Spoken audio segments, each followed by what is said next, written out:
Dear students, in the subject Banking Law and Practice, we are discussing Unit 2, that is Banker and Customer Relationship. And in this unit, we are studying the special relationship between banker and customer, and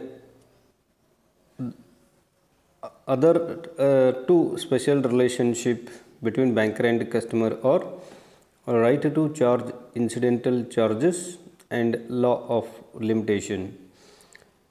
We are studying these points and also case study about banker and customer relation. Case study question and answer about banker and customer relationship. Number 8. In a special relationship between banker and customer, the 8th one is a right to charge incidental charges. Banker has the right to charge commission or incidental charges for services rendered to customers. For example, charges for collection of checks, dividend, etc. Nowadays, for RTGS or NEFT, that means online transfer of funds, also banks charges commission. Banker has the right to charge commission for services rendered, and these are called bank charges, commission, etc. So ನೋಡಿ, ಇಲ್ಲಿ ಬ್ಯಾಂಕರನು ಗ್ರಾಹಕರಿಗೆ ಸಲ್ಲಿಸುವ ವಿವಿಧ ಸೇವೆಗಳಿಗೆ ಪ್ರಾಸಂಗಿಕ ಶುಲ್ಕವನ್ನು ಇಲ್ಲಿ ಆಕರಿಸಲಿಕ್ಕೆ ಹಕ್ಕನ್ನು ಹೊಂದಿರುತ್ತಾರೆ. ಆದ್ದರಿಂದ ಬ್ಯಾಂಕರನು ಚೆಕ್ಕುಗಳನ್ನು ಸಂಗ್ರಹಿಸಿ ಜಮೆ ಮಾಡಿದ್ದಕ್ಕಾಗಿ ಗ್ರಾಹಕರ ಪರವಾಗಿ ಡಿವಿಡೆಂಡ್ ಅಂದರೆ ಲಾಭಾಂಶವನ್ನು ಸಂಗ್ರಹಿಸಿ ಕ್ರೆಡಿಟ್ ಅಥವಾ ಜಮೆ ಮಾಡಿದ್ದಕ್ಕಾಗಿ ಇಲ್ಲಿ ಶುಲ್ಕವನ್ನು ವಿಧಿಸುತ್ತಾರೆ. ಆ ಶುಲ್ಕ ವಿಧಿಸುವ ಹಕ್ಕನ್ನು ಬ್ಯಾಂಕರನು ಹೊಂದಿದ್ದಾನೆ. Next number 9 is law of limitation. According to the Indian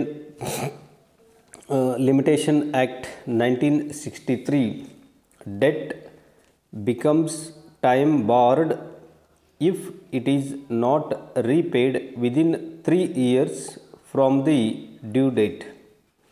It means that the creditor cannot take any legal action against the debtor for the recovery of amount due from the debtor after the expiry of 3 years from the due date.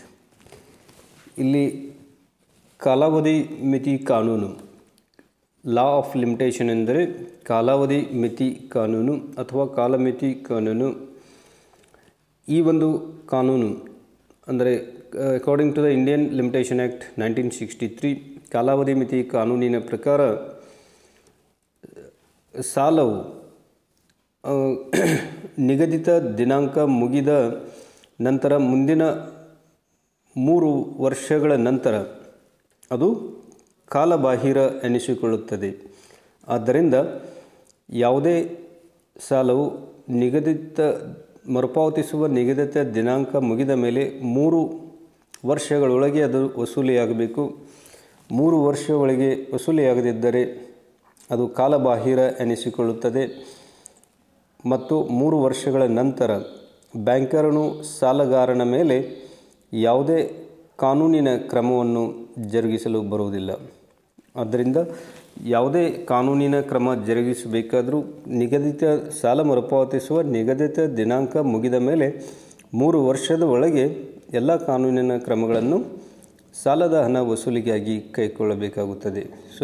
So the creditor cannot take any legal action against the debtor for the recovery of amount due from the debtor after the expiry of 3 years from the due date. ಅಂದರೆ ನಿಗದಿತ ದಿನಾಂಕ ಮುಗಿದ 3 ವರ್ಷಗಳ ಒಳಗೆ ಕಾನೂನಿನ ಕ್ರಮ ಸಾಲ ವಸೂಲಿಗಾಗಿ ಕೈಗೊಳ್ಳಬೇಕು.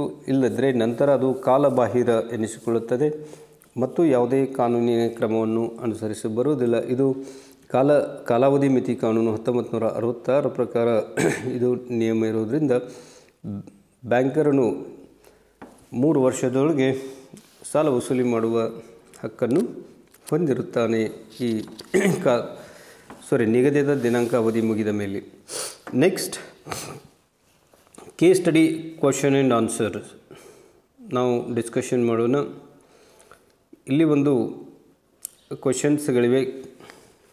ಬ್ಯಾಂಕರ್ ಮತ್ತು ಕಸ್ಟಮರ್ ರಿಲೇಷನ್ಶಿಪ್ಗೆ ಸಂಬಂಧಪಟ್ಟಂತೆ ಕೇಸ್ ಸ್ಟಡಿ ಕ್ವಶನ್ಸ್ಗಳನ್ನ ನಾವು ಅಧ್ಯಯನ ಮಾಡೋಣ. ನೋಡಿ, ಇಲ್ಲೊಂದು ಕ್ವಶನ್ ಇದೆ. State the legal position of the banker in the following cases. Number A, when customer deposits or keeps gold ornaments with the banker for safe custody.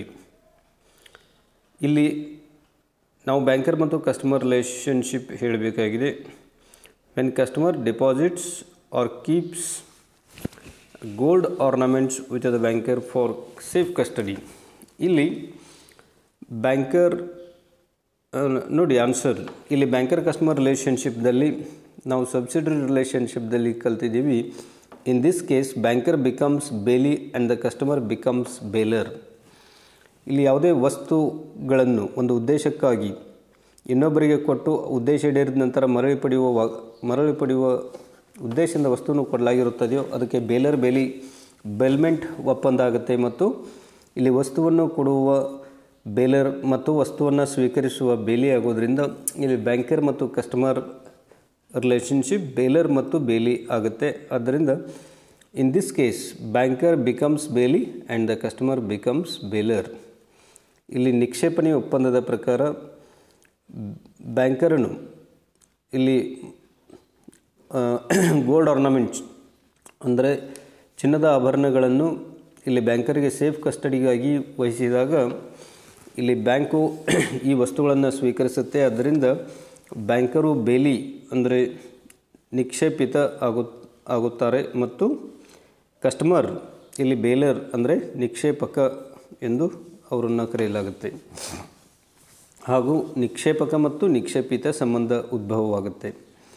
Next ನೋಡಿ, number ಬಿದಲ್ಲಿ when the customer entrusts a particular property to a bank for particular purpose. ಅಂದರೆ ಒಬ್ಬ ಗ್ರಾಹಕನ ಒಂದು ನಿರ್ದಿಷ್ಟ ಆಸ್ತಿಯನ್ನು ಒಂದು ನಿರ್ದಿಷ್ಟ ಉದ್ಯೋಗಕ್ಕಾಗಿ ಇಲ್ಲಿ ವಹಿಸಿಕೊಟ್ಟಾಗ ನೋಡಿ, ಬ್ಯಾಂಕರ್ ಮತ್ತು ಕಸ್ಟಮರ್ ರಿಲೇಷನ್ಶಿಪ್ ಯಾವ ರೀತಿಯಾಗುತ್ತೆ ಅಂದರೆ ಇಲ್ಲಿ ಟ್ರಸ್ಟಿ ಮತ್ತು ಬೆನಿಫಿಷಿಯರಿ ಆಗುತ್ತೆ. ಇನ್ ದಿಸ್ ಕೇಸ್ ನೋಡಿ ಈ ರೀತಿ ಬರೀಬೇಕಾಗಿದೆ. In this case banker becomes a trustee and customer becomes beneficiary. ಯಾಕಂದರೆ ಒಂದು ಉದ್ದೇಶಕ್ಕಾಗಿ ಟ್ರಸ್ಟ್ ಡೀಡ್ ಪ್ರಕಾರ ಒಂದು ನಿರ್ದಿಷ್ಟ ಉದ್ದೇಶಕ್ಕಾಗಿ ಇಲ್ಲಿ ಆಸ್ತಿಗಳನ್ನು ಬ್ಯಾಂಕರ್ನೇ ವಹಿಸಿದಾಗ ಆ ನಿರ್ದಿಷ್ಟ ಉದ್ದೇಶಕ್ಕಾಗಿ ಮಾತ್ರ ಬಳಸಬೇಕಾಗುತ್ತೆ. ಇಲ್ಲದಿದ್ದರೆ ಅದನ್ನು ಸಂರಕ್ಷಿಸುವ ಜವಾಬ್ದಾರಿಯನ್ನು ಬ್ಯಾಂಕರ್ ಮಾಡಬೇಕಾಗುತ್ತೆ. ಅದರಿಂದ ಬ್ಯಾಂಕರ್ ಟ್ರಸ್ಟಿ ಆಗುತ್ತಾರೆ ಮತ್ತು ಕಸ್ಟಮರ್ ಬೆನಿಫಿಷಿಯರಿ ಫಲಾನುಭವಿ ಆಗುತ್ತಾರೆ. ಟ್ರಸ್ಟಿ ಮತ್ತು ಬೆನಿಫಿಷಿಯರಿ ನ್ಯಾಸದಾರಿ ಮತ್ತು ಫಲಾನುಭವಿ ಸಂಬಂಧ ಉದ್ಭವವಾಗುತ್ತೆ. ನೆಕ್ಸ್ಟ್ ನಂಬರ್ ಸಿದಲ್ಲಿ Chandru hands over that is deposits cash of ₹3,000 to the banker directing the banker to buy some securities for him that is for the customer. ಇಲ್ಲಿ ನೋಡಿ ನಂಬರ್ ಸಿ. ಈ ಒಂದು ಸಂದರ್ಭದಲ್ಲಿ ಚಂದ್ರು ಅನ್ನೋ ವ್ಯಕ್ತಿ ಒಂದು ಕ್ಯಾಶ್ ಡಿಪಾಸಿಟ್ 3,000 ಬ್ಯಾಂಕಿನಲ್ಲಿ ಮಾಡಿ ಈ ಹಣವನ್ನು ಭದ್ರತಾ ಪತ್ರಗಳನ್ನು ಕೊಂಡುಕೊಳ್ಳಲು ಬ್ಯಾಂಕರಿಗೆ ನಿರ್ದೇಶನ ನೀಡಿದ್ದಾರೆ.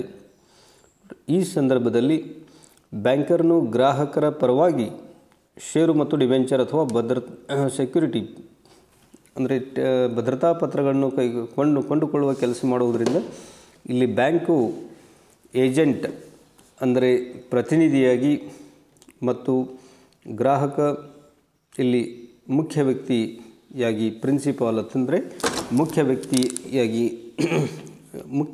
ವ್ಯಕ್ತಿಯಾಗುವ ಸಂಬಂಧ ಉದ್ಭವವಾಗುತ್ತದೆ. ನೋಡಿ ಆನ್ಸರ್ ಈ ರೀತಿ ಇದೆ. ಇನ್ this case bankers becomes an agent and the customer becomes principal because when banker has directed to buy securities on behalf of customer, then banks becomes an agent and customer becomes principal.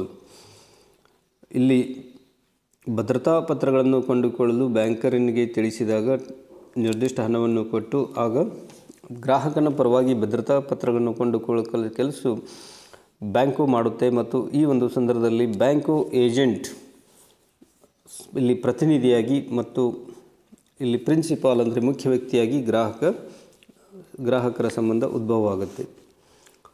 Next number D ನೋಡಿ, when customer goes to the bank to deposit his monthly pension every month.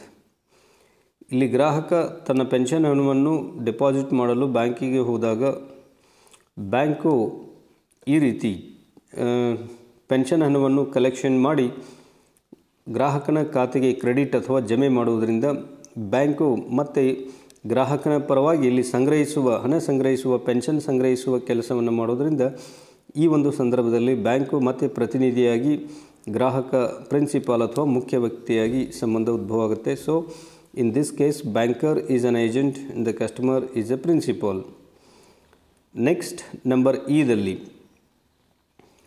when the customer sends check to Canara Bank for collection. In this case also banker is an agent and the customer is a principal. ನೋಡಿ number E 5ನೇದರಲ್ಲಿ when the customer sends check to Canara Bank for collection. ಈ ಒಂದು ಸಂದರ್ಭದಲ್ಲಿ ಕೆನರಾ ಬ್ಯಾಂಕಿಗೆ ಒಬ್ಬ ಗ್ರಾಹಕ ಚೆಕ್ಕನ್ನು ಕಳಿಸಿಕೊಟ್ಟು ಹಣವನ್ನು ಸಂಗ್ರಹಿಸಿ ಖಾತೆಗೆ ಜಮಾ ಮಾಡಲು ನಿರ್ದೇಶನ ನೀಡಿರುವುದರಿಂದ ಬ್ಯಾಂಕು ಗ್ರಾಹಕನ ಪರವಾಗಿ ಹಣ ಸಂಗ್ರಹಿಸಿ ಖಾತೆಗೆ ಜಮೆ ಮಾಡುವ ಕೆಲಸವನ್ನು ನಿರ್ವಹಿಸಿ ಕಮಿಷನ್ ಹಾಕರಿಸುತ್ತೆ. ಆದ್ದರಿಂದ ಇಲ್ಲಿ ಬ್ಯಾಂಕು ಗ್ರಾಹಕನ ಪರವಾಗಿ ಸಂಗ್ರಹಿಸುವ ಕೆಲಸ ಮಾಡೋದರಿಂದ ಬ್ಯಾಂಕು ಏಜೆಂಟ್ ಆಗುತ್ತೆ ಮತ್ತು ಗ್ರಾಹಕ ಪ್ರಿನ್ಸಿಪಾಲ್ ಅಥವಾ ಮುಖ್ಯ ವ್ಯಕ್ತಿಯಾಗುತ್ತಾನೆ. So in this case banker is an agent and the customer is a principal. ಇನ್ನೂ ಹಲವಾರು ಈ ರೀತಿ ಕೇಸ್ ಸ್ಟಡಿ ಅಥವಾ ಹಿಂದಿನ ಪ್ರಶ್ನೆ ಪತ್ರಿಕೆಯಲ್ಲಿ ನಾವು ಯಾವ ರೀತಿ ಕೊಟ್ಟಿದ್ದಾರೆ ಕೇಸ್ ಸ್ಟಡಿ ಮತ್ತು ಬ್ಯಾಂಕರ್ ಗ್ರಾಹಕರ ನಡುವೆ ಸಂಬಂಧಪಟ್ಟಂತೆ ಇನ್ನೂ ಕೆಲವೊಂದು ಕೇಸ್ ಸ್ಟಡಿ ಕ್ವೆಶನ್ಸ್ ಹಾಗೂ ಆನ್ಸರ್ಗಳನ್ನು ನೆಕ್ಸ್ಟ್ ಮುಂದಿನ ತರಗತಿಯಲ್ಲಿ ನಾವು ಅಧ್ಯಯನ ಮಾಡೋಣ. Thank you.